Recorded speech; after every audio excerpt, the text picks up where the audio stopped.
Enem. Joana Brito está com um especialista que dá dicas para a preparação nessa reta final. Oi, Joana, bom dia, bem-vinda ao nosso programa. Tribuna Livre. Oi, Bruno. Bom dia a você, bom dia a todo mundo que está acompanhando o Tribuna Livre. Pois é, viu? Muita gente já está se preparando, né, para o Exame Nacional do Ensino Médio, o famoso Enem, que abre as portas aí para candidatos de todo o Brasil entrarem nas universidades públicas e também nas privadas, viu?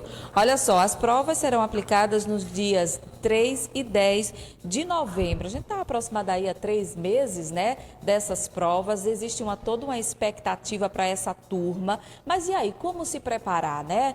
Como fazer o planejamento ali, o plano de aula, de estudo, para dar tudo certo? Para tirar todas as dicas, a gente conversa a partir de agora com o Wilson Silveira, ele que é professor, está aqui com a gente, professor de literatura e redação, né, Wilson? Isso. Olha só, o grande temor aí também dessa turma, né? Como se planejar? Ainda dá tempo, faltam 3 meses, tem que correr, né? Bom dia para você. Bom dia, Joana, bom dia a todos os telespectadores da TV Arapuã, um abraço, Bruno. Joana, é aquela situação, faltam 3 meses, né?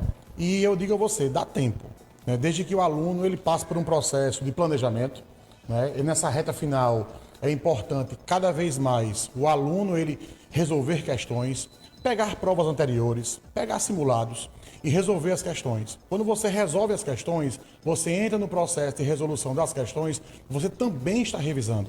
Então é o que eu digo sempre, quando você cria o hábito de resolver questões, quando você cria o hábito de produzir a redação, você tiver o hábito de produzir uma redação por semana, 2 redações por semana, o Enem para você vai ser só mais um simulado, mais uma prova que você vai fazer naquele final de semana específico do dia 3 de novembro e o dia 10 de novembro. Agora, Wilson, para não cair naquela rotina excessiva de estudo e acabar adoecendo, quanto tempo esse estudante, esse candidato, ele tem que se preparar por dia, por exemplo? Joana, sua pergunta ela é assim perfeita. A gente chega nessa reta final e todo exame de caráter classificatório, ele causa uma expectativa de ansiedade, ele causa uma expectativa não só no aluno que vai fazer a prova, mas também na família como um todo, né? E a cobrança, ela existe. Mas eu digo sempre aos alunos, para, respira e não pira. Por quê? Nessa reta final, eu digo sempre a eles, e eles perguntam, isso, quantas horas eu devo estudar? É de extrema importância o aluno entender o seguinte, não é a quantidade de horas que vai determinar o seu sucesso na aprovação, mas o que vai determinar o seu sucesso é a qualidade. Com que qualidade você está estudando. Então essa qualidade ela vem baseada em cima de quê? Em cima de um planejamento. E a gente não pode deixar de destacar aqui o aspecto emocional. Ou seja, o aspecto emocional, o aspecto psicológico, o aspecto comportamental, a base emocional ela é muito importante. Quando você entra nesse processo de reta final, é impossível você chegar para o aluno e dizer assim, não fique ansioso, porque ele já está ansioso. Né? Reta final é assim. Então é importante também eu deixar um recado muito importante para as famílias. Então, a cobrança ela existe? Existe, mas saiba cobrar numa certa dosagem. Entenda que além de aluno, ele também é um ser humano que tem suas ansiedades, suas limitações, seus medos, então suas expectativas, porque é uma prova muito importante. Eu digo sempre, não define a sua vida, mas é uma etapa tão importante quanto outras etapas que eles vão ter ao longo da vida deles. Tem uma dica, assim, como esse aluno pode montar o calendário de estudo? Uma dica bem prática. Tem sim. Ele vai, geralmente eu digo aos alunos, olha, você vai pegar aquilo que você tem mais dificuldade e dar uma atenção muito maior. Por exemplo, o que é que nós fazemos aqui na escola?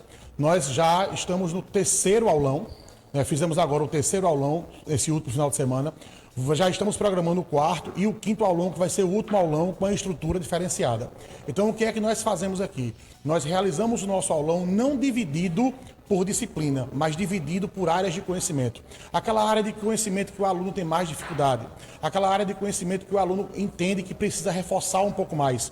Então, nós trabalhamos aqui dessa forma, por áreas de conhecimento, falando sobre as competências e habilidades, e o aluno ele vai ajustando de acordo com a sua necessidade, aquilo que ele entende que precisa revisar um pouco mais, aquilo que ele entende que ele precisa aprofundar um pouco mais. Então a gente vai de acordo com a necessidade do aluno, ajustando o horário, ajustando o calendário, ajustando o planejamento para que ele venha ter êxito e sucesso na prova do Enem. E aí a gente sabe que gera uma ansiedade tão grande, né, que o aluno muitas vezes, viu, professor, fica focado ali no estudo, esquece de ter uma boa alimentação, uma boa noite de sono, e isso também deve fazer parte do processo? Também. Uma boa alimentação, uma boa noite de sono, um descanso. Eu digo sempre a eles, chegou perto, chegou na semana decisiva, eles perguntam, Wilson, o que é que a gente faz nas vésperas? Eu digo sempre, vá sair, vá namorar, vá curtir uma praia, vá assistir uma série, vá ao cinema, vá curtir os amigos, porque ele precisa relaxar. Ele precisa relaxar, ele precisa desopilar, porque ele tem que chegar no dia da prova com a cabeça boa. E aí, muitas vezes, a ansiedade já fica na hora de sair de casa. Eu digo, gente, sai bem antes. Vem curtindo, vem ouvindo uma música, vem relaxando, para que você chegue na prova com o espírito ótimo, com o espírito preparado, aquele espírito lá em cima, aquela autoestima que só ele tem, para que ele possa fazer uma prova muito bacana. E aí uma outra parte do Enem, né, é a redação, Isso. que muitos têm como vilão ali do exame. Como o aluno deve fazer para ter mais, para não ser tão surpreendido pelo tema? Como é que ele deve fazer? Quais são as dicas? Uma das dicas que eu sempre passo para eles é o seguinte, porque eles ficam naquela ansiedade de qual é o tema, qual é o tema, qual é o tema. E eu digo sempre, pessoal, não se preocupe com o tema. Você tem que estar preparado para qualquer tema. E aí agora, nesse último final de semana, teve o concurso, né? O Enem para os concursos. O Enem concurso, que eles falam, né? E aí tem redação do CNU para o ensino médio, é sobre como educar, como a educação pode ajudar a reduzir as desigualdades. E o CNU superior foi sobre o sistema penitenciário, mudanças climáticas e muito mais. E aí eu sempre digo aos alunos, estejam atentos aos chamados eixos temáticos. Os eixos temáticos que eu trabalho com eles, tanto em linguagens quanto em redação. Questões ambientais, tecnológicas, culturais, econômicas, políticas e sociais. Então o aluno ele tem que estar atento ao que acontece ao seu redor, dentro de uma perspectiva social, de uma perspectiva política. Ou seja, o aluno ele precisa entender o que acontece, como é que se diz, o que acontece ao seu redor, ao seu derredor, para que ele possa estar antenado nesse processo. Entender a situação-problema, entender que cada situação-problema, ela precisa de uma proposta de intervenção, toda situação-problema, ela tem uma perspectiva de solução, e eu digo sempre a eles, fiquem antenados. Agora, teve esse tema do ensino médio, o tema do ensino superior, dividido em sessões, no último concurso, que foi agora esse final de semana. Acho que nas próximas semanas vai sair o tema da redação do Enseja, ensino fundamental e ensino médio. O que eu digo sempre a eles é, em cima desses 6 eixos temáticos que eu passei agora, nesse momento para eles, a prova, ela sai desses 6 eixos temáticos. E aí eu digo sempre a eles o seguinte, que eles ficam nervosos, Wilson, o tema, a prova de redação, quando chegar na prova, o que é que eu faço? Eu digo a vocês, regra, quando chegar no dia da prova, baixar a adrenalina, você vai dar uma olhada nas questões de linguagens, você vai olhar linguagens e a prova de humanas. Por quê? Porque tem conteúdos na prova de linguagens e na prova de humanas que ela facilita o início da sua redação. Ah, Wilson, isso aí acontece quando? Isso é regra. Todo ano isso acontece. Vou repetir. Tem conteúdos em linguagens e humanas que eles vão facilitar o processo da sua produção textual. Olha só que dica importante, importantíssima, viu? Wilson, assistir filmes pode ajudar também nesse planejamento?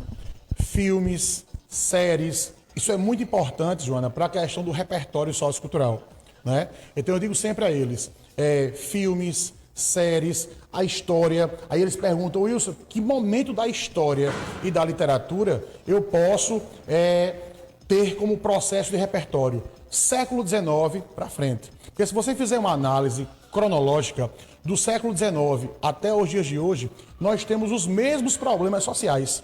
Nós temos os mesmos problemas sociais, o que muda são as pessoas, é o período, é o contexto político, é o contexto social, mas os problemas, eles são os mesmos. A questão da intolerância, a questão do preconceito racial, social, a questão do machismo estrutural, que infelizmente ainda existe em nossa sociedade.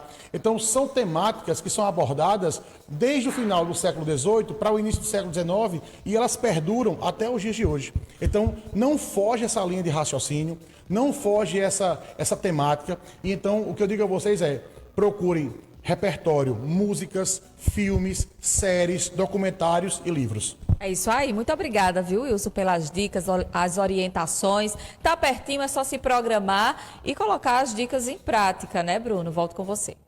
Nós estamos aí com o professor trazendo aqui dicas importantes para quem vai fazer o Enem. O que é o Enem? É o Exame Nacional de Ensino Médio para você entrar numa faculdade, seja no FIES, que é quando você estuda numa escola, numa faculdade particular, que o governo é quem está pagando para você, seja no SISU, que aí é para entrar em qualquer faculdade particular, ou melhor, pública, faculdades públicas, essas universidades públicas somente com a nota do Enem através do SISU, e o ProUni, que são bolsas pagas nas faculdades particulares pelo governo. Então tem que ser bom para poder passar de verdade. Meu amigo Davi está assistindo agora, o Davi é eficaz.